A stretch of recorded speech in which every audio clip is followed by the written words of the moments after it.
So let's get started. As Cheryl said, we are here to talk about annual work plans. So we will start with the timeline, just so that everyone is aware. The Verity system is not open yet. It will open July 18th.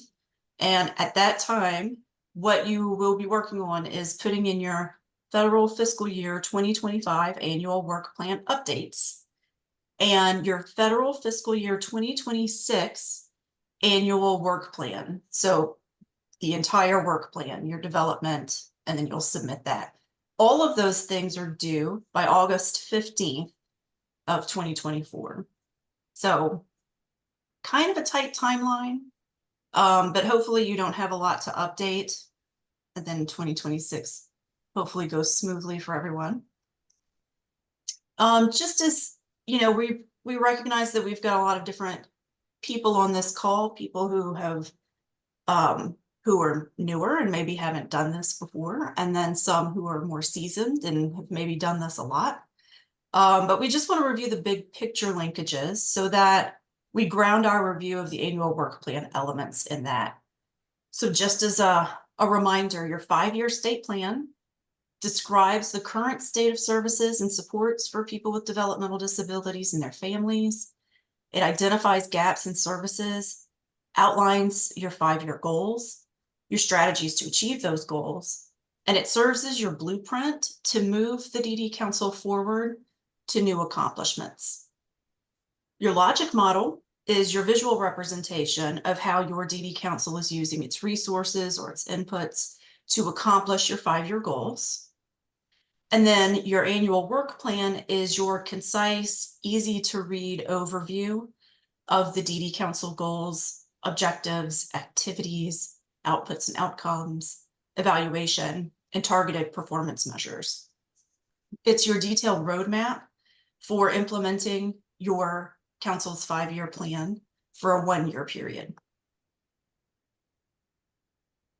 And just as a reminder, annual work plan submission all happens in the Verity system.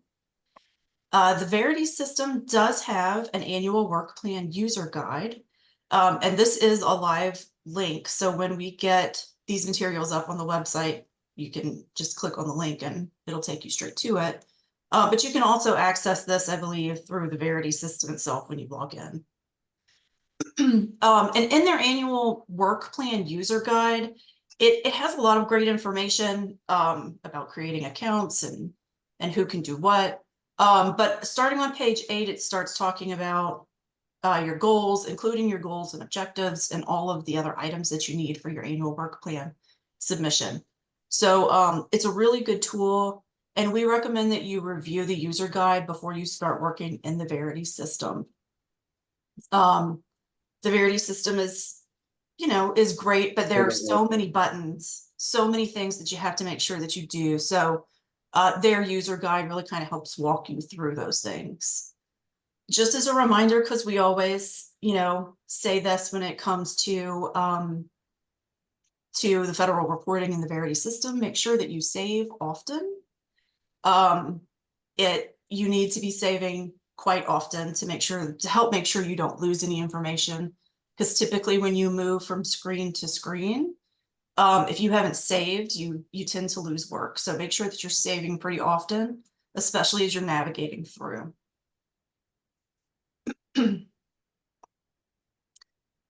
And Cheryl. Okay, let's talk about objectives. So a lot of you have already reached out and said, I've made my updates to my objectives. Why can't I see them in my annual work plan? And that's because the Verity system needs to be able to transfer information from your state plan update, the stuff you just did. And it's an internal transfer. I'm putting it in my easy to understand language, an internal transfer. That is why the system will not be available to you until July 18th. And so then you will see your FY25 work plan, and then a place for a template blank for your FY26. So remember, good advice from Amy, check out the Verity user guide, but please know that you've got to check the goal that supports the objective you're working on. If you don't check the goal, you can't plan, you can't pull up the objectives, and then you can't plan the rest of the annual work plan. So make sure that you are checking your goals. And there is a note in the Verity user guide. A lot of you remark and say that there is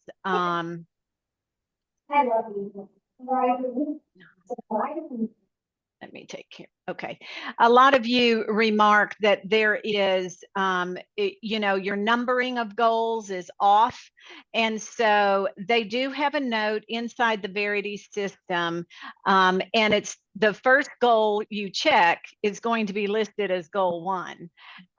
So it comes down to how you are ordering the goals, and then the system picks that up. So check out that user guide, because that will help you not be super frustrated.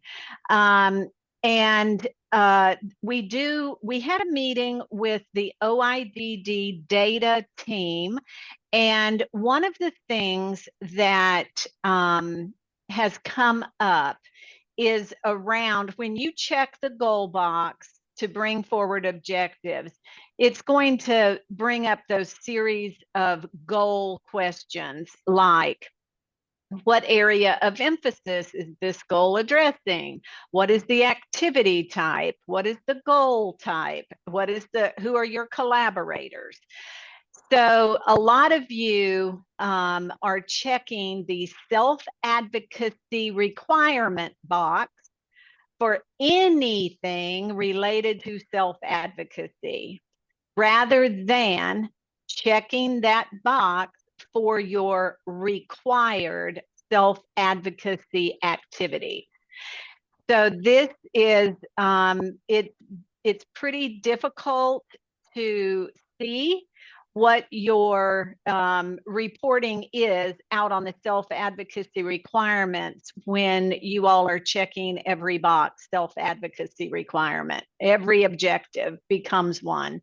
So try to check only check that box if it is addressing one of the 3 self-advocacy requirements. And of course, you will also want to identify, once you get your goals selected, you answer all those questions, then it's going to ask you, what objectives are you wanting to pull into the work plan? And you'll be checking off those boxes. If you do not check a box to bring that objective in, it won't come in. So make sure you check your boxes. It will save you some heartache on the backside. So let's talk about our special things this year. This is new information. I think you all, we've had a lot of discussion about that emerging needs objective. This is the one that the feds asked every council to try to work into your plan, so that if you had a natural disaster or needed to respond to a national issue like a pandemic, that it would be there so you could pick up the work. Now they're asking you to include this objective in your annual work plan. So you will want to include it. Now, I'm going to say this really, really clear. This is the only objective you are allowed to do the following. You can actually put to be determined for your key activity.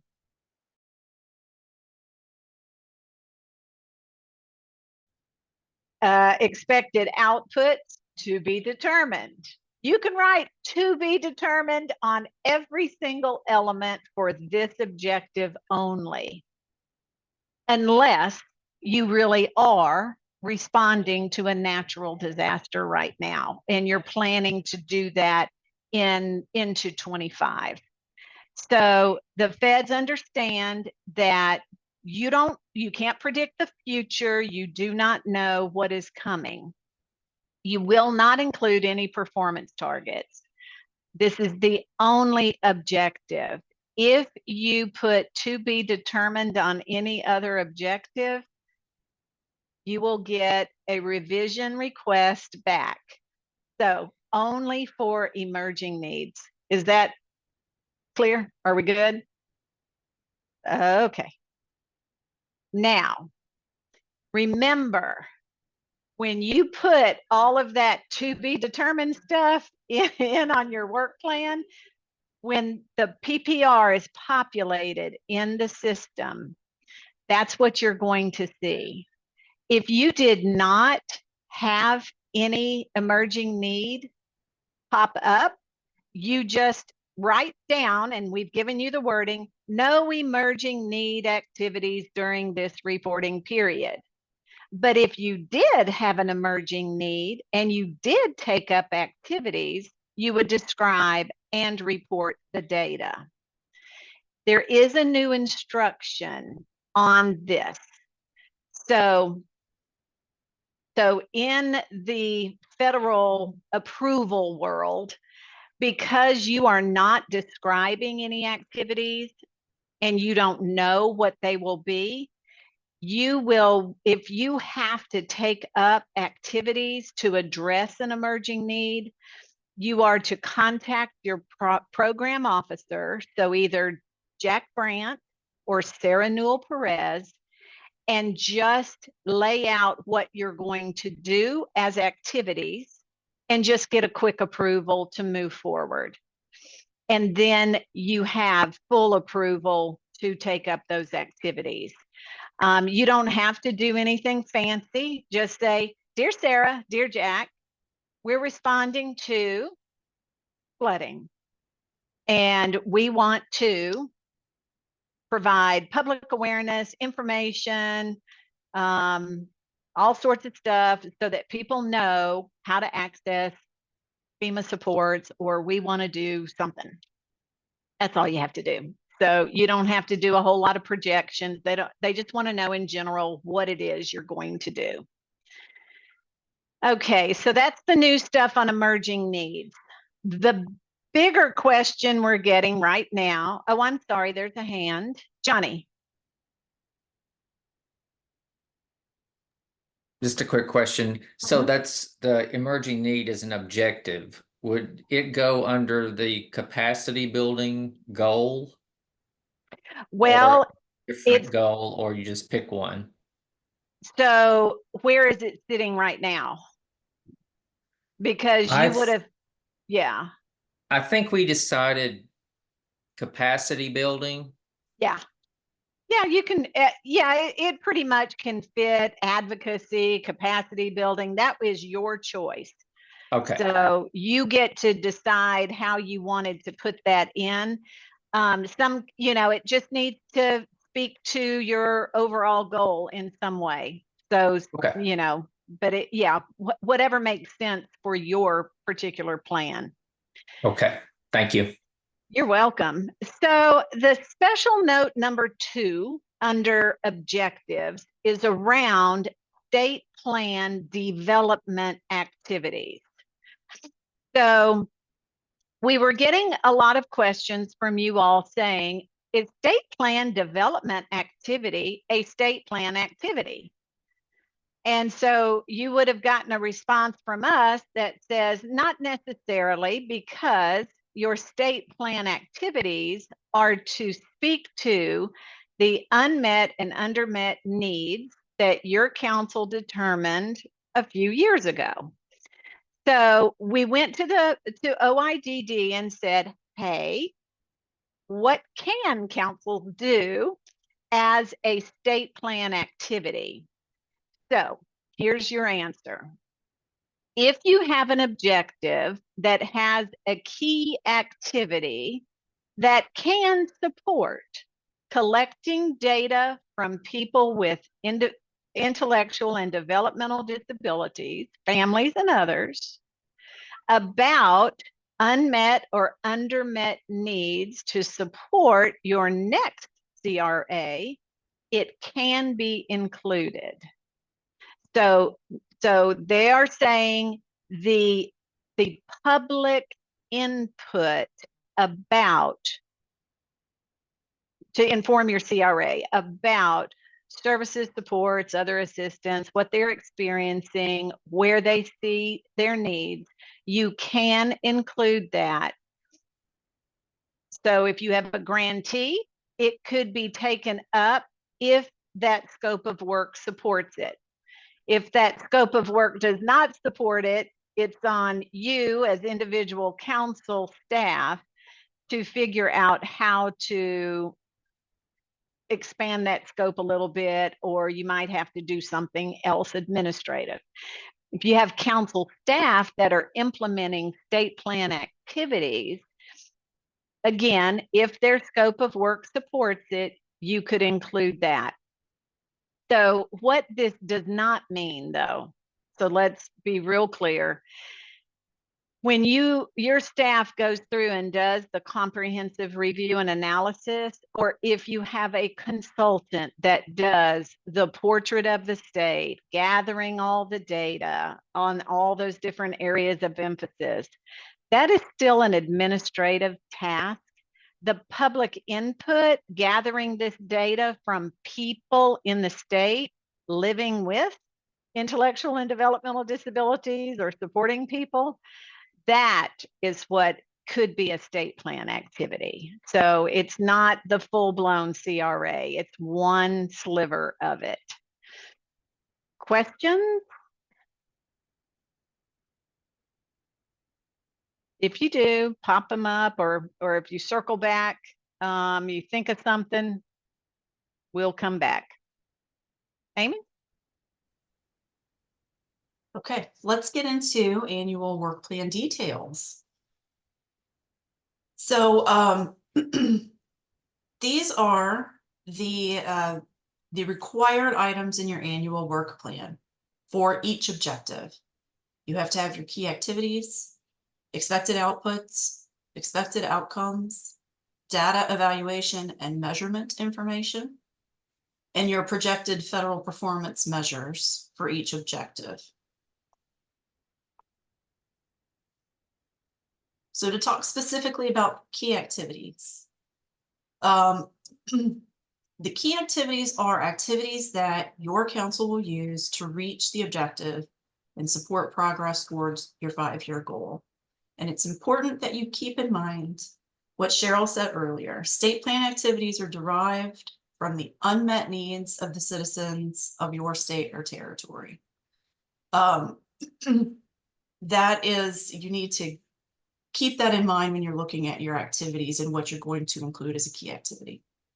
So be thoughtful about what you include.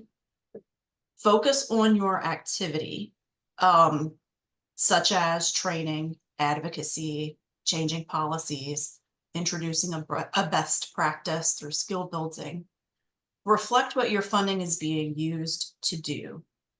There are times when we have seen activities that are written to say providing funding for or fund a contract or a grant. And that's sometimes listed as a key activity. The focus of that statement is on the funding instead of what the funding will be used to address. So we recommend that you rephrase your key activity statements to make sure that the focus is on what the funding is being used to do, as opposed to just getting the funding out.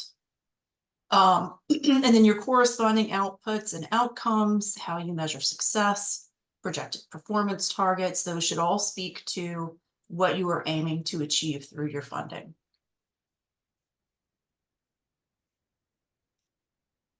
So just to give some examples, we'll start by looking at this poor example here. This is written as award a grant or provide funding for training on X. And when that is your statement, your expected output would be 1 grant will be awarded And your outcome is one training program will be implemented. And then your data or evaluation element is review of curriculum. And then to contrast that with a better example of a key activity statement would be to say training program on X will be developed. And now your output is one curriculum will be developed, and your outcome is 100 people or however many people with IDD and their families will have an increased knowledge about X. And then your data and evaluation is surveys, pre and post tests. So just changing the focus of your key activity statement, whereas you're not focused on getting the funding out or awarding a grant, and instead you're focused on what that funding is being used to do, makes a big difference, not just in how your activity reads, but also in your outputs and outcomes that you can expect based off of that statement. So what is a key activity? Again, your key activity is going to be a project or activity that your council will use to reach the objective and support progress towards your 5-year goal. So here are some examples that we have pulled out of some annual work plans from different states that are all good examples of key activities. And I won't read them all to you, but what's important to kind of recognize and keep in mind as you look at them is that they are all focused on moving the needle. They're going to provide training to increase diagnostic testing for people with DD. So instead of being focused again on a grant, providing funding or setting up a contract, it's talking about what that money is going to be used to do. And all of these 4 different key activity statements that we put in here as examples all run along similar lines. Work with the DD network to train and mentor people with disabilities on how to be effective members of boards, councils, and commissions. So these are just some examples that we've pulled out. There are many, many examples of great key activities, but we just wanted to make sure we provided some for you as you're developing some activity statements for your annual work plan. So now let's talk about what a key activity is not. A key activity does not mean every task has to be identified. The internal work plan that you use for yourself, for your staff, might have additional activities that you will not put in the Verity system. And those might include some of those items like, doing a competitive bid process. It's fine if you include that in your internal work plan. But what you are going to put into the Verity system and submit for approval with the feds is only going to be the activities that are moving the needle, the activities that are pushing towards progress in meeting your 5-year goal. Key activities are not something that will happen in another year of the 5-year plan. You want to make sure that you are putting in only the things that you expect to be working on during that 1-year period. They're also not an administrative or a general management task. And we saw this comment a number of times with the last set of annual work plans. So just to kind of get ahead of it, general management activities should not be included as a key activity. And those things are kind of typically defined as any activity that's just a standard part of implementing your DD Council program. These are things like council meetings, putting out competitive bids, the review process on competitive bids, any contracting activities you may do, staff and committee work activities to review the state plan, awarding grants, paying invoices. Those would all be things that would be considered administrative or general management tasks. So those are not key activities. Similarly, your internal council program activities, such as council membership recruitment, writing the PPR, council member training and development, staff development activities, any council committee work, reviewing RFPs, all examples of non-state plan activities. Those, Sarah and Jack, your program specialists, will often refer to these types of activities as inward facing. Meaning, again, those are things that you do because you have to keep the council running. You have you recruit for new council members because you have to have council members to run a council. You do the PPR because it's required of you. It's a federal requirement. Those things keep the council running. But there isn't anyone in your state that has a developmental disability that feels like their unmet need is for you to write the PPR. So that's not, those types of activities are considered to be internal council program activities, and you would not include them as a key activity. Any questions about that, about things that you would include as a key activity, or maybe something that you would not? Yes, Amy, there's a question. So the question is the key activity only for the first year? And so Sarah, I'm gonna, let me just make sure we are all on the same page with the question. I'm assuming you're talking about a multi-year grant.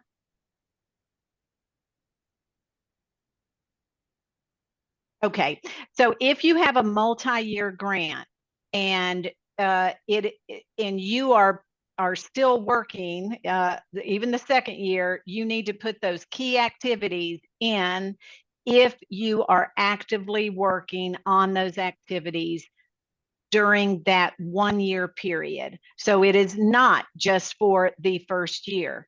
If those activities are continuing in a subsequent year, you would need to put those in your annual work plan.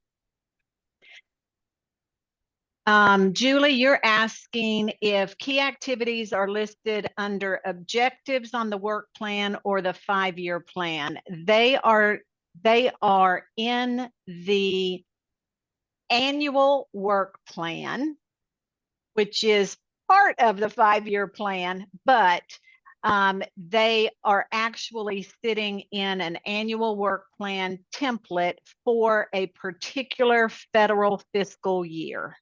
And this is a federal fiscal year template. So October 1 through September 30th. And you've already developed, as a reminder, you already have your FY25 annual work plan in the system. You are given an opportunity to update that plan, the one that starts October 1. So if you remember, you put this in like 2 years ago. I mean, you put it in a while ago. So things may have changed, and you may have made a change to an objective, or you may have found that a project was not viable, or you may have a new project that started, or you had a lot of success on something, and you need to update that work plan. That's fine. If you update your 25 work plan, which is already in the system, you're just updating, you will fill out the tracker form, tell your project or your program officer what you changed, what you updated, so they can find it quickly. The 26 work plan is blank because you have not submitted a 26 work plan. So this would start, now we're looking a year in advance. So this represents your 5th year on this 5-year plan. So you are really looking forward. You're trying to say, what else do we need to do? You are predicting what work you're going to take up. And then if things need to change, we're a little unclear about the updating of a 26 work plan. I'm just going to be honest with you. I believe you will be given that opportunity again next summer when the 25 work plan is closing out. I think they will open it and let you but I don't have official confirmation, but we will get that for you. They've always done it in the past, so I don't think that that will change.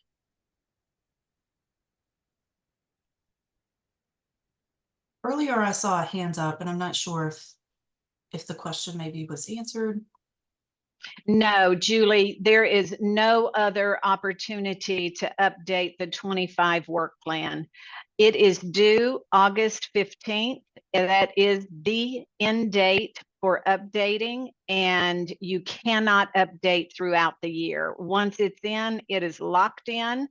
The thing to remember, though, is that this is really to give the feds an idea about what work you're taking up with the resources that are being provided. So, you know, and I'm not super sure specifically about your council, but you will not be able to update. There is no method to do that after August 15th. So, okay. Dana? So yes, thank you, Amy and Cheryl. I did have a question, but I believe I figured it out on my own. Oh, well, aren't you clever? Thank you. So yes, Amy, you were correct, but thank you. Okay, great. Okay. Cheryl, you want to talk about outputs? Oh, sure. Okay. So remember, outputs are the things you count, right? So when you are predicting, and that's what it is, it's a prediction, your expected output. It's things like number of people who would attend a training, number of training modules. Maybe you're paying for curriculum development, number of meetings. Maybe you're hosting a series of meetings on something. Maybe you're doing systems change work or legislative work, policy advocacy work, and you're issuing policy briefs or policy update newsletters, that kind of stuff. So remember, these are the things that you count. And of course, the numbers that you put in on your annual work plan will then populate your program performance report, and you will be reporting against those numbers. So I know there's a tendency to lowball these numbers. But please try to get within your sweet spot. So here's a helpful hint. You're now into year, like this would represent years 4 and 5 of your plan. And so many councils do multi-year projects. And so you have data that could help inform what your projections will be.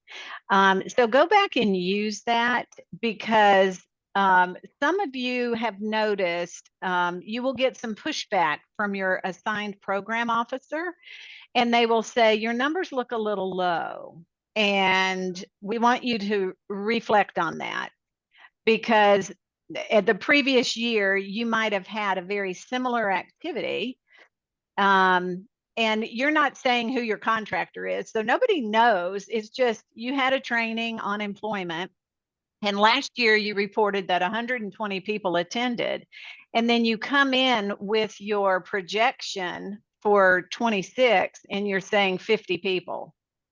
Well, okay, they're probably going to challenge just a tad and say, are you sure? So, you just want to try to be realistic with your numbers. Just saying. They do look back and forward. So you want to do the same thing. Okay, expected outcome. Those are really about what the key activity, what happened for people with developmental disabilities and their families as a result of the activity. And so this would, it's really the outcome for the person. And so it's not about an outcome for your grantee. They really want this focused on, great, you implemented 4 training activities, but think about your outcomes in terms of, did people get information they can use to better advocate for themselves, to better get additional services, supports, and other assistance? Your systems change stuff, you know, outcomes there is that you've got, a certain number of partners involved in moving an issue forward. Maybe you've got, advocates who are working on the issue with you on this systems change piece that, are better able or super active in advocacy efforts. So you can use your performance targets to really kind of help inform your work, how you're projecting this. Again, that information populates in the PPR. So you do want to make sure that you've got your outcomes are really focusing in on what that activity was, less process, and really look to people. How did it affect people? And your systems change. I know you're going to say, well, that's not people.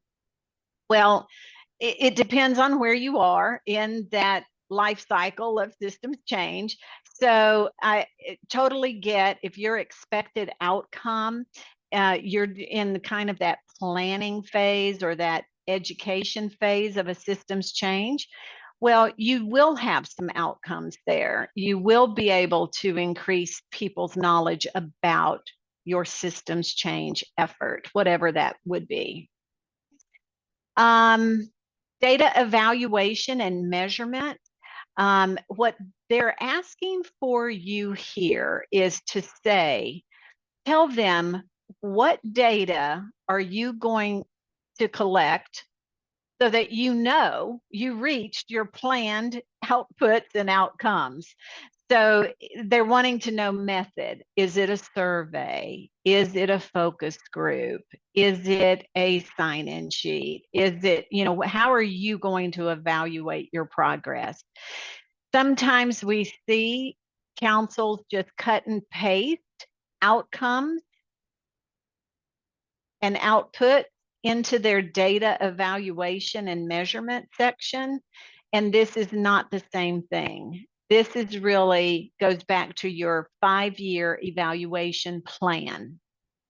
So you're thinking about what methods are you going to use to determine progress and if your objectives are being reached, which in turn then translates into where are you on making progress to your goal, your 5-year goal. So then we go to projected performance targets.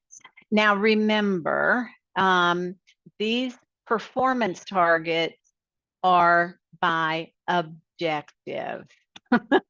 So, there's federal performance measures that are called individual and family advocacy measures, and they have outcome and sub-outcome measures attached. And then there's systems change measures. They also have outcome and sub-outcome measures. Then there is a measure for what they call consumer satisfaction.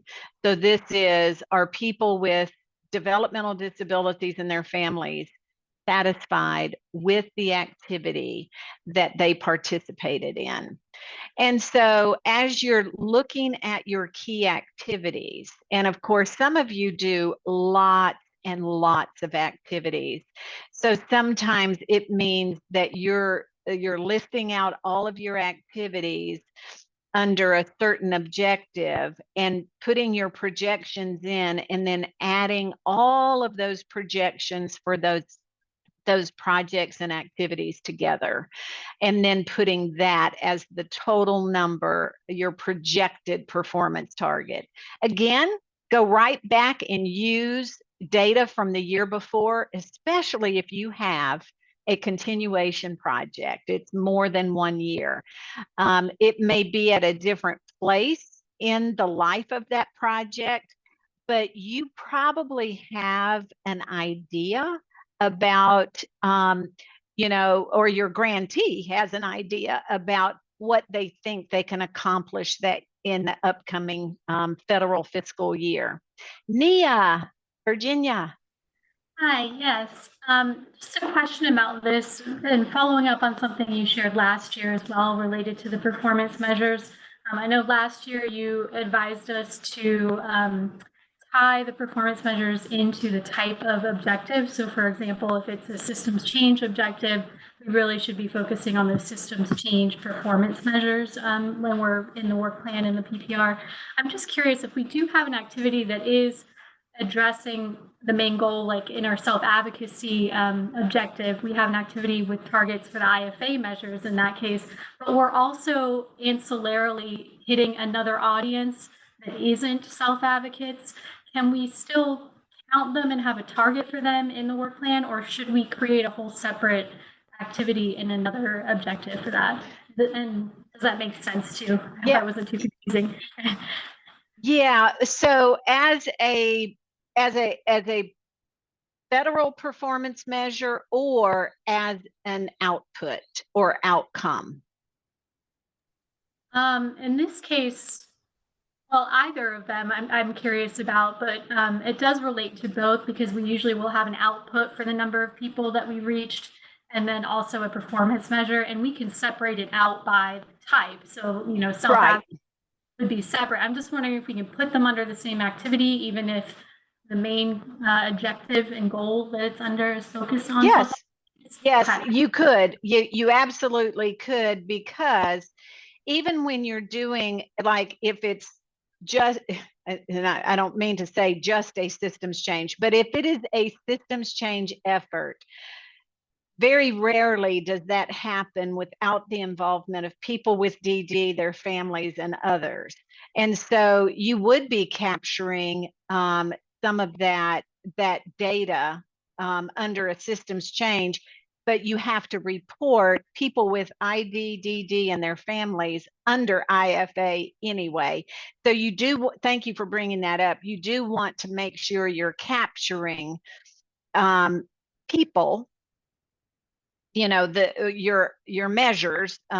You're speaking to participation and outcome measures, but it will cross over. So thank you. Yes, systems change has some of that. Some of the data does move over to individual and family advocacy. And you can always, some of you work on projects that you're going to tell me, because you have told us, let's just put it that way, that if it's focused on like direct support professionals, or you're focusing on a specific group of people that is not a person with IDDD and it's not a family member, where do those numbers go? Well, you can still put they don't go anywhere on federal performance measures because there's not a place. The feds are really, the data points for the feds are people with IDDD and family members of people with IDDD on the individual and family advocacy side. But if you have an expected output that 50 direct support professionals will increase their skills on supporting people with IDDD, then that's an expected output.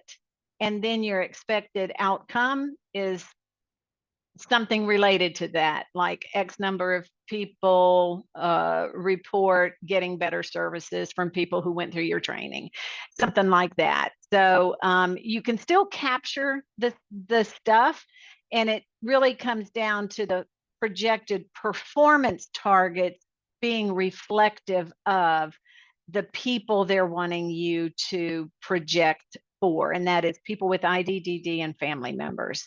And then on the flip side, for systems change, if you're doing training and education of others, that can be reported under systems change. And I think, Amy, I think that's another slide in a little bit. So I'm just going to I know it's in another slide, but I'm going to talk about it right now. But when you use that others trained item, remember, it is not social media posts. It is not a television commercial to raise public awareness. It is not a op-ed in a newspaper. Training, and you will get pushback on this, and many of you get a PPR revision request because you've put a number that pops up as an outlier. And it's usually because you're saying, we reached 100, we trained and educated 100,000 people on my systems change issue. And then the next thing is to look at your performance measures to see where those numbers correlate. And of course, they don't, because you're doing public awareness a lot of times, and it's not training, which is systematic process focused on developing skills or knowledge. And education is really, a process of acquiring knowledge. And so those things should have an evaluation component. So just make sure that, you're really paying attention to what you're trying to project in that SC 1.4. Not that, and if you have 100,000 people that are that you're training and educated, I'm gonna give you a big virtual high five. But just know what it is, because they will ask a question. The feds will get you to explain that one for sure. Okay, all our tips on predicting, because I know we say projecting, but you're really predicting, you're guessing. Use your past performance data to inform your future projections. If you have a lot of projects or a lot of activities, and remember, staff-led activities need to be factored in this. Try to use spreadsheet format. Make sure you've got all of the activities accounted for. Ask your partners. If you have grantees, you have subcontractors, you have staff doing stuff, they probably have insight into what they are projecting to achieve for that next year. Just give them a quick call, give them a quick email, and just ask. And the big item, and we're going to be doing a whole bunch of work on some data. So run now, but don't predict more expected output and outcomes than you have participants. So this is a big data problem. Councils are reporting more outputs and outcomes than they are reporting people participating. And mathematically, that is a problem for your funding source. So just saying, just double check. It's a real quick check. They will probably ask you about it. And of course, we have the tracker. So only if you are updating your FY25 work plan will you need to fill out the tracker. The tracker is the same form you just filled out for your update. So all you're doing on this one is saying, we change, just say objective 1 changed or updated key activities. You don't have to detail it. Point them to what you changed so they can find it quickly. And it's just a quick little attachment on an email to your assigned program specialist. So send it over to Jack or Sarah. They do appreciate it. A lot of you saw in the Verity system the triangle with the exclamation point. That is just a symbol to tell the feds that you made a change. It just doesn't say what changed. And so the tracker really helps expedite, make it a lot faster for your approvals to get done. And this is a short turnaround, remember? So they go in on August 15th.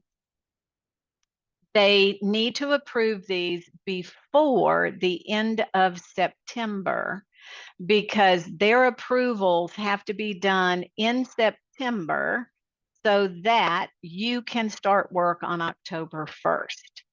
So that's the whole method behind this one.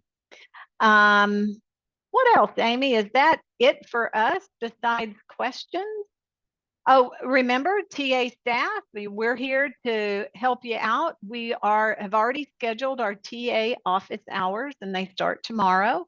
So if you have any questions, we'll hang out and see what we can do to answer them. Here's Sarah and Jack's emails very quickly, and the all-important Verity Help Desk email. And please reach out to Verity if you're having trouble or you can't figure out who's got permissions, or you're experiencing something with the system that you're struggling with. Don't hang out for a week trying to figure it out.